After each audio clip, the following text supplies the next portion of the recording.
하나님 말씀 봉독합니다. 요한복음 5장 30절에서부터 47절까지 우리 교독하도록 하겠습니다. 요한복음 5장 30절에서부터 47절까지입니다. 제가 먼저 봉독합니다. 내가 아무것도 스스로 할 수 없노라. 듣는 대로 심판하노니 나는 나의 뜻대로 하려 하지 않고 나를 보내신 이의 뜻대로 하려 함으로 내 심판은 의로우니라.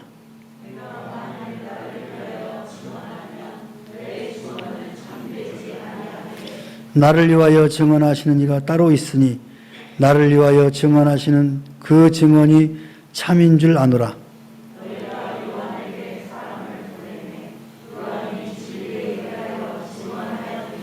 그러나 나는 사람에게서 증언을 취하지 아니하노라. 다만 이 말을 하는 것은 너희로 구원을 받게 하려 함이니라.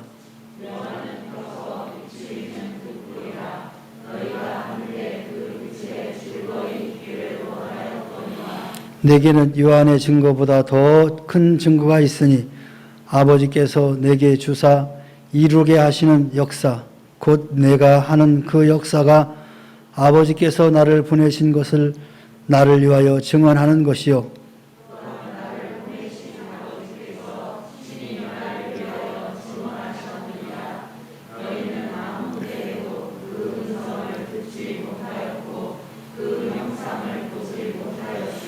그 말씀이 너희 속에 거하지 아니하니 이는 그가 보내신 이를 믿지 아니함이라.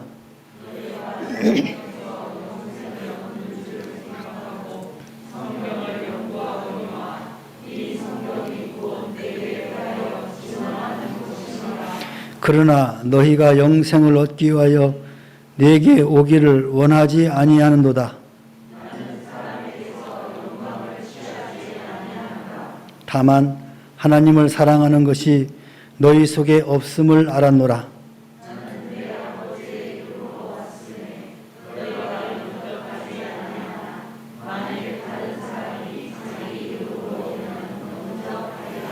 너희가 서로 영광을 취하고 유일하신 하나님께로부터 오는 영광은 구하지 아니하니 어찌 나를 믿을 수 있느냐.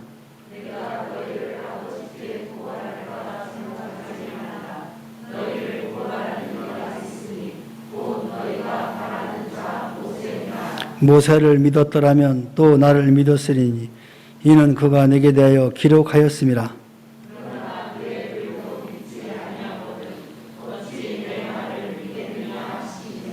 아멘. 할렐루야. 우리 옆사람과 인사합시다. 축복합니다. 사랑합니다. 지난 시간에도 제가 말씀드렸듯이 요한복음은 사도 요한이 기록한 책이죠.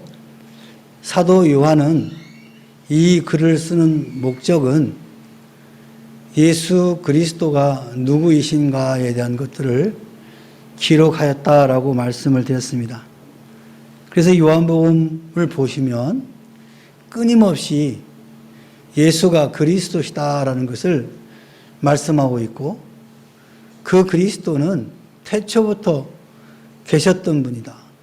그리고 하나님과 동등하신 분이다. 이거를 계속해서 강조를 하고 있죠. 오늘 본문에서도 예수가 누구인가에 대한 증거를 사도 요한은 이렇게 기록하고 있었던 겁니다. 예수님께서는 자신이 심판을 행하심에 있어서 아무것도 스스로 하지 아니하시고 오직 하나님 아버지의 뜻대로 하신다라고 말씀하셨습니다. 그렇기 때문에 예수님의 심판은 의로우신 것이다. 그래서 예수께서는 이 세례 요한이 예수의 그리스도 되심에 대하여 증거하였으나 더 큰 증거는 하나님의 증거다. 이 세례 요한이 예수 그리스도의 앞길을 여는 그런 선도적인 일을 했다라고 이야기하는데 그것만 봐도 예수님이 누구인가를 알 수 있는데 더 중요한 것은 이 예수에 대해서 하나님이 예수에 대해서 증거하셨다라는 거예요. 인간인 세례 요한이 증거하는 것도 있지만 더 중요한 것은 하나님 자신이 예수에 대해서 증거하고 싶다. 그래서 예수께서 행하시는 이런 초자연적인 역사, 이런 것들이 과연 하나님이 아니고는 할 수 있겠느냐라는 거죠. 예수님께서 병자를 고치고 물을 포도주로 만드는 등 이 표적은 예수님이 하나님께로부터 보냄을 받은 메시아이심에 대한 증거다. 그런 의미를 지니고 있다라고 사도 요한은 보고 있는 거죠. 그러니까 사도 요한은 예수님이 하나님의 증거를 통해서 이와 같은 기적과 이사가 일어났다라는 것을 강조하는 거죠. 그러니까 이 초자연적인 역사를 봐도 이거는 하나님이시기 때문에 가능한 것이다. 근데 여기에 이제 별로 감동이 없죠. 왜 그러냐면 이런 초자연적인 역사는 예수 외에도 하시는 분들이 있거든요. 예수님 외에도 병자를 고치는 사람이 있어요. 예수님만 고치는 게 아니에요. 별로 감동이 안 되는 거예요. 옛날에 누구도 이거 했는데? 그럼 뭐 똑같네. 그 사람이나 저 사람이나. 별로 감동이 안 돼요.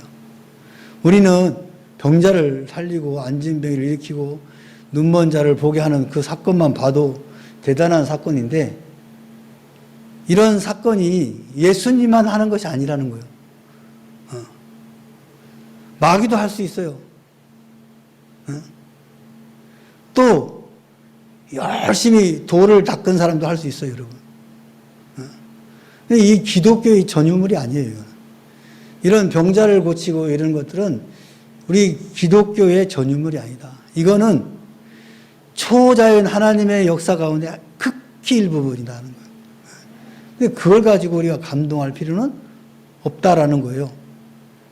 하나님 스스로가 이 예수에 대해서 증거하는 것이야말로 그건 완벽한 것이다라는 거예요.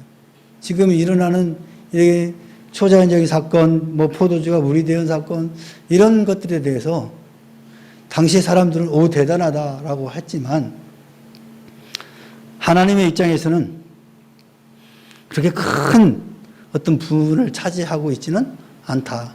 하나님의 사역 가운데 극히 일부분, 마치 바닷가의 모래 한 줌 정도밖에 안 되는 그런 역사라는 거죠. 하나님의 관점에서 보면. 그러나 그것조차도 세상 사람들은 보면서 놀라죠. 근데 그것이 예수님만 하는 것이 아니고 세상 속에 있는 마귀도 할 수 있고 세상에 있는 어떤 돌을 닦은 그런 도사들도 그런 일들을 할 수 있는 거예요. 그래서 우리가 기독교가 그것이 전부인 것처럼 말하면 안 된다라는 거예요.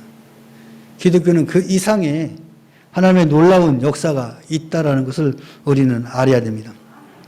하나님께서 자기의 보내신 이 아들에 대한 최대의 증거는 뭐냐? 뭘 것 같아요?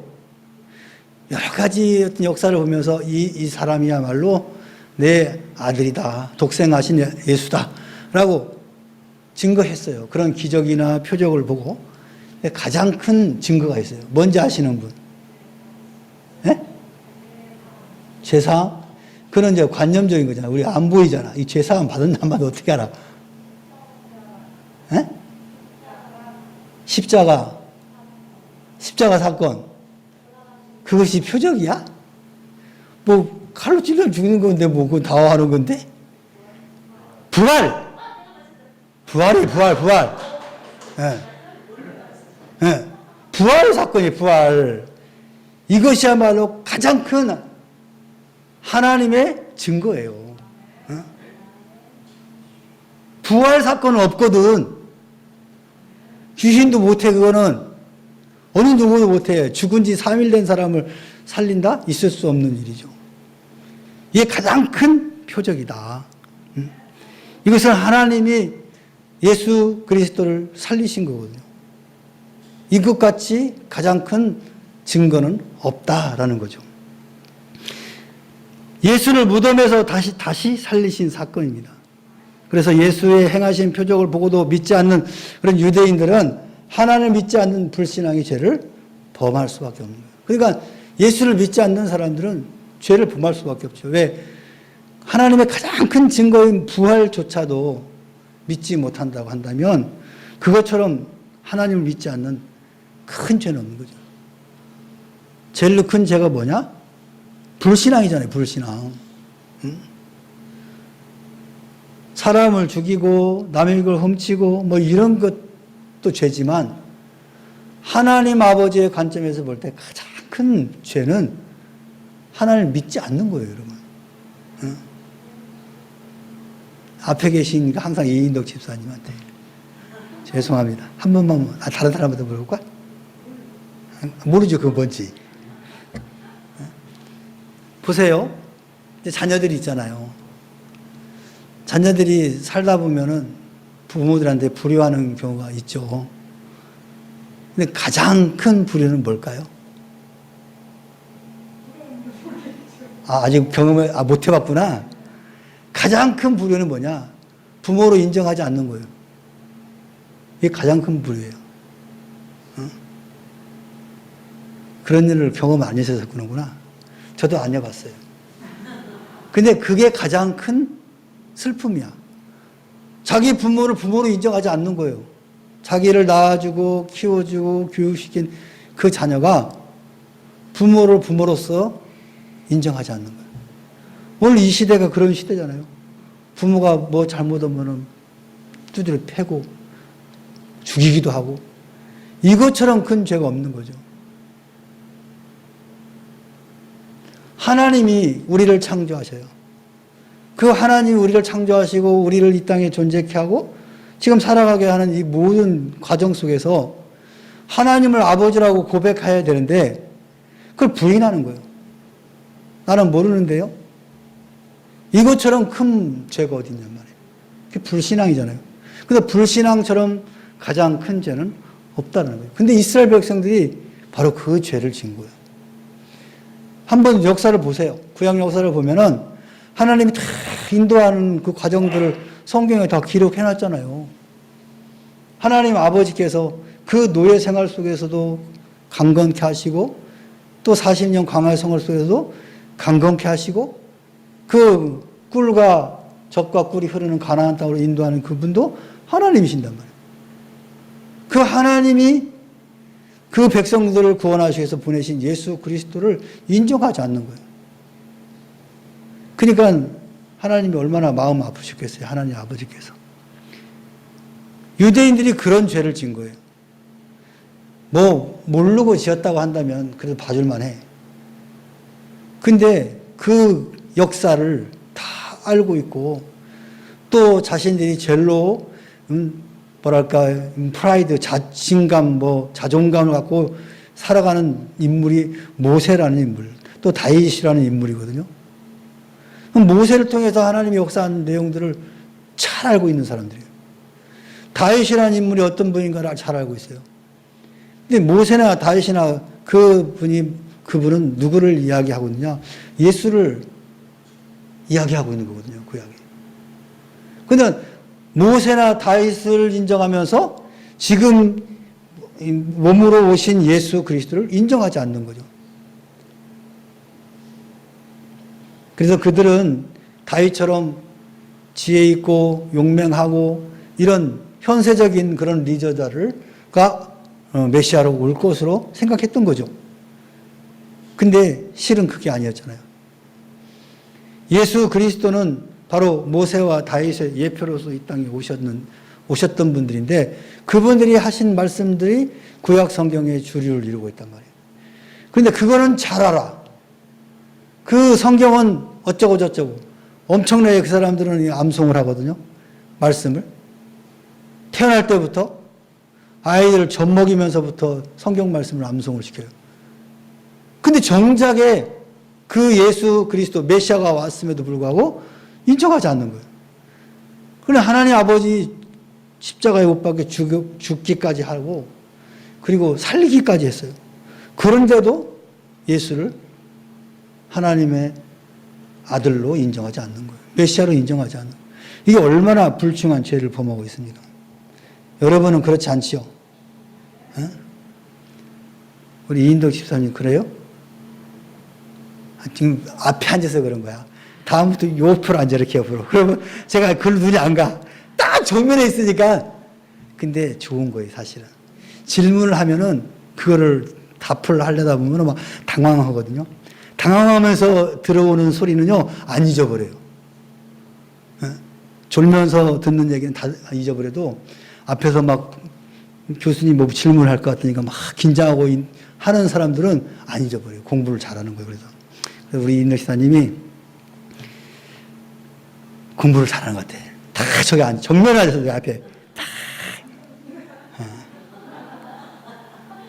머릿속에 쓱쓱 들을 거예요.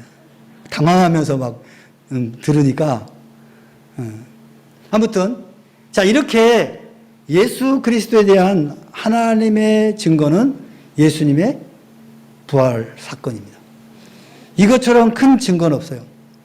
그뿐만 아니라 오늘 본문에 보니까 예수님께서는 성경이 곧 자신에 대해서 증거하고 있다라고 말하는 거예요. 그래서 우리가 구약은 오실 메시아, 즉 예수에 대해서 증거하고 있고, 신약은 오신 메시아에 대해서 증거하고 있다라고 우리는 알고 있잖아요. 맞아요.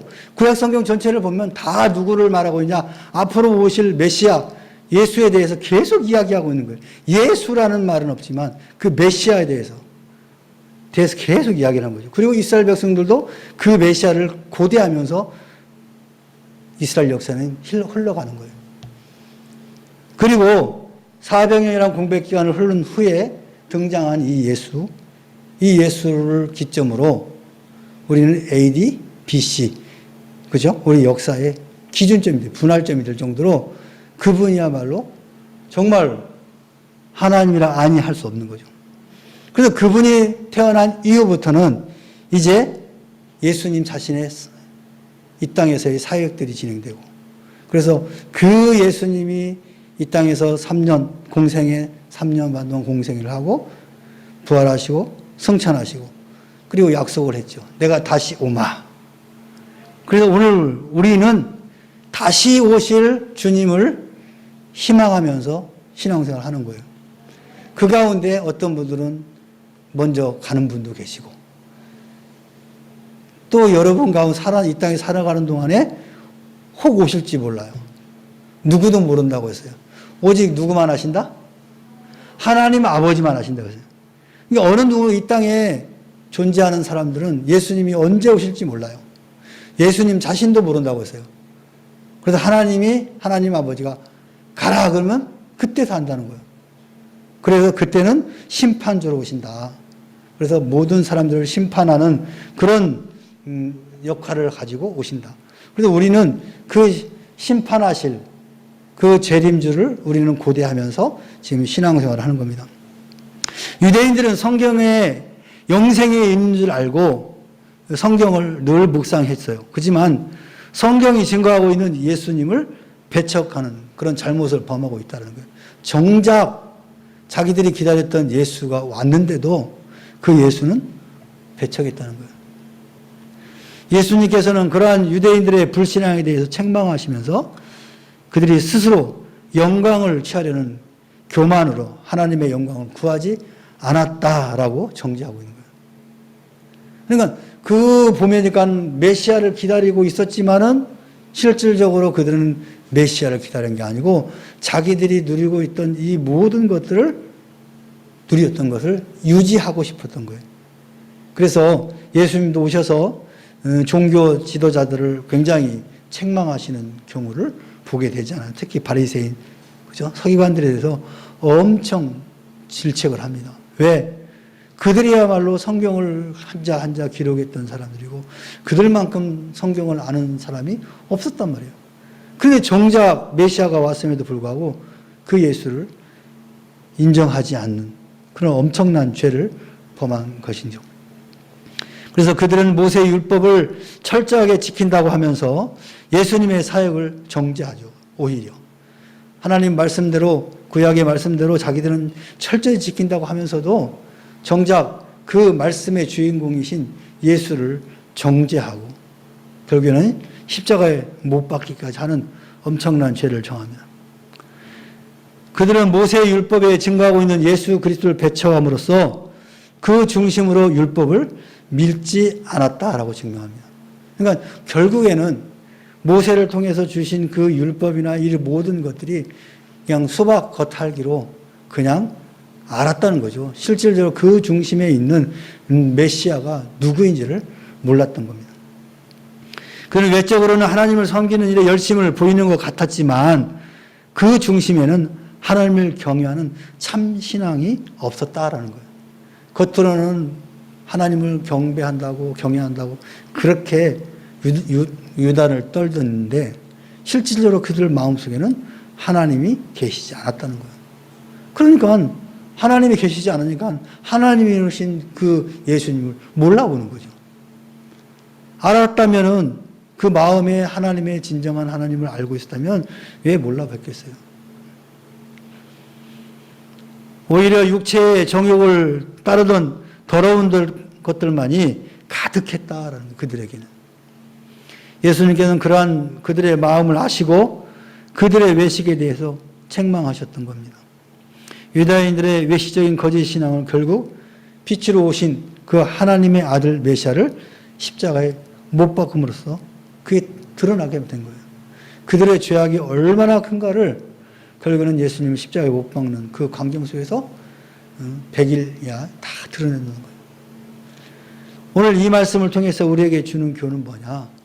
오늘 우리들이 신앙생활을 10년, 20년, 30년 해요. 그러면 이 유대인들처럼 말씀을 많이 들어요.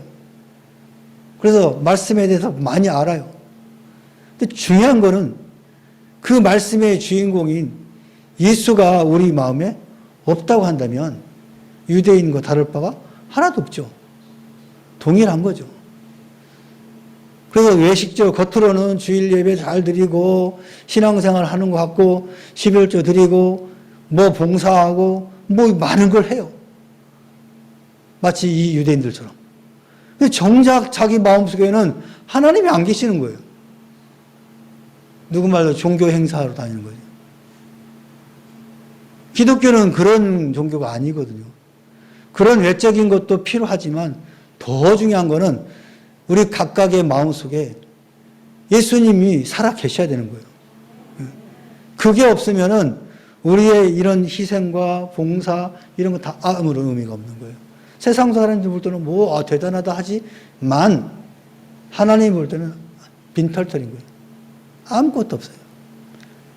저는 예화 같은 거 별로 안 들리는데 오늘 이제 금요일이니까 어떤 장로님이 죽었어요.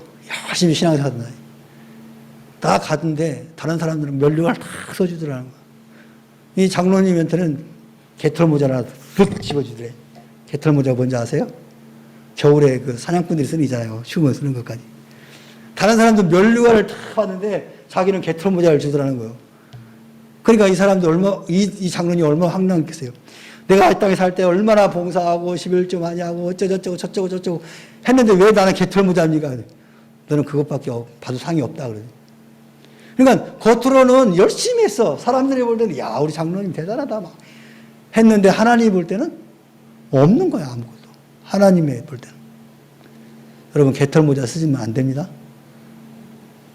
하나님 앞에 갔을 때는 면류관을 써야 해요. 생명의 면류관. 이 말씀의 의미는 우리 안에 하나님이 살아 계셔야 된다는 거예요. 그게 없으면 우리 7, 80년 신앙생활하는 거 다 도루묵이에요. 도루묵. 하나님 앞에 가서 아무 상급이 없는 거예요. 집사, 권사, 장로 아무 의미가 없어요. 하나님 앞에 갈 때는. 이 땅에서나 목사고 장로고 집사지 권사지 하나님 앞에는 그냥 딱 한마디 성도예요. 성도. 자기가 맡은 직분에 따라 얼마만큼 하나님의 마음을 흡족하게 했느냐 거기에 따른 상급이지 목사 자체가 상급이 아니에요. 여러분. 장로 자체가 상급이 아니에요. 오히려 목사, 장로, 권사 직분자들은 더 힘들어요. 그 받은 만큼의 직분을 해야 되기 때문에. 그냥 평신도가 열심히 하면은, 그럼 잘했구나 하지만. 근데 권사가 어느 정도 잘하면, 그럼 당연한 거 아니야? 하나님과 상관이 없어요. 더 많이 해야 되는 거예요. 이 땅에서의 이 직분은 이 땅에서만 존재하는 거예요. 하나님 앞에 가면은 다 성도예요, 성도. 거룩한 하나님의 백성으로서 거기에 따른 상급이 있는 거예요. 저는 목사로서 상급이 있는 거예요. 잘했느냐 없느냐. 장로는 장로로서, 권사는 권사로서 내가 맡은 직분에 따라서 얼마만큼 하나님을 기쁘게 했느냐. 이게 핵심인 거예요. 권사가 평신도처럼 신앙생활을 하면 되겠어요? 장로가 서리집사처럼 행동하면 되겠어요? 아니죠. 직분에 따라서 맡겨진 그 책임과 의무를 잘할 때 하나님이 성도로서 칭찬이 있는 거예요. 그러니까 더 많은 것을 받은 사람은 더 많은 일을 해야 되는 거예요. 그러니까 열심히 하세요, 장로님. 네, 권사님 열심히 하십시다. 다른 분들한테 말 안 할게요. 이 직분의 중함이에요. 그냥 폼으로 받는 거 아니에요, 여러분. 거기에 합당한 주의 일을 행할 때 하나님은 그에 대한 합당한 보상을 해주시는 겁니다. 자, 마무리합니다. 우리 마음속에 누가 계셔야 된다? 주님이 계셔야 돼요. 주님이 계셔야 돼요. 다른 거 들어와 있으면 안 돼요. 여러분 그렇다고 해서 주님만 계시면 되겠지 뭐. 주님이 계시면 봉사하게 돼 있어요. 주님이 계시면 희생하게 돼 있어요, 여러분. 왜? 주님 그 자체가 사랑이고 배려고 나눔이고 겸손이기 때문에 그 주님이 우리 안에 있으면 당연히 겸손해질 수밖에 없고 당연히 희생하고 당연히 봉사하는 거예요. 우선순위가 뭐냐? 우선순위는 내 안에 주님이 계시는 거고 그 주님이 내 안에 충만하게 역사하면 당연히 따라오는 것은 봉사고 희생이다. 근데 반대로 하면 안 되는 거예요. 반대로 하면은 도루묵이다. 도루묵이 왜 나온 거예요? 도루묵이 되는 거예요? 나 물르겠네. 찾아봐야 되겠네. 하여튼 지금까지 수고가 아무 의미가 없다라는 거예요. 그래서 우리 명문교회 성도 여러분들은 우선 내 안에 주님이 계셔야 된다. 이게 제일 첫 번. 그거를 구하시고 그거를 위해서 기도하시고 그것을 위해서 성경 공부도 하시고 그러면 내 안에 주님이 충만해 계시면 누가 봉사하라고 말아 해도 스스로가 하고 싶어서 그냥 안다를 하는 거예요. 그게 하나님의 기쁨이죠. 남의 눈치 보면서 남의 이목 보면서 억지로 하는 것은 그건 봉사도 아니에요. 오늘 이 유대인들의 모습이 바로 그랬다 이 말이에요. 자기들이 가지고 있는 서기관에서 바리새인에서 지금까지 해왔던 전통을 가지고 사람들로부터 존경받고 그 사람들 앞에서 대단한 것처럼 떠벌리던 그 사람들이 실질적으로는 그 안에 하나님이 없었다는 거예요. 그래서 결국에는 주님으로 이 땅에 메시아로 오신 그 예수님을 배척하는 그런 엄청난 불신앙의 죄를 짓고 말았다는 거예요. 이것을 여러분 기억하시고 오늘 이 시대에 동일하게 우리에게 적용해 보시면서 정말 하나님 기뻐하는 그런 신앙인들이 될 수 있기를 주의 이름으로 축원합니다. 기도합시다. 사랑의 하나님 아버지 고맙고 감사합니다. 오늘도 우리의 귀한 밤을 주시고 예수님 당시에 서기관과 바리새인들의 외식적인 그 신앙의 모습들을 질책하시면서 모세와 다윗을 통해서 말씀하셨던 그 수많은 증거들을 그들은 깡그리 다 무시하고 자신들의 영광을 취하였던 모습들을 보게 됩니다. 혹이나 오늘 우리들의 신앙생활이 저들과 같은 생활을 하고 있는지 돌아보게 하여 주시고 무엇보다도 우리 안에 주님으로 충만할 수 있도록 하나님 도와주시고 역사하여 주시옵소서. 그리하여 하나님께서 우리를 향한 그 놀라운 비전들을 하나 둘씩 성취해 나가는 믿음의 자녀들로 세워져 갈 수 있도록 인도하여 주시옵소서. 오늘도 우리 함께 해 주심을 감사드리며 예수님의 이름으로 기도하옵나이다. 아멘. 하늘에 계신 우리 아버지여, 이름이 거룩히 여김을 받으시오며 나라 임하옵시며 뜻이 하늘에서 이룬 것 같이 땅에서도 이루어지이다. 오늘날 우리에게 일용할 양식을 주옵시고 우리가 우리에게 죄 지은 자를 사하여 준 것 같이 우리 죄를 사하여 주옵시고 우리를 시험에 들게 하지 마옵시고 다만 악에서 구하옵소서. 되게 나라와 권세와 영광이 아버지께 영원히 있사옵나이다.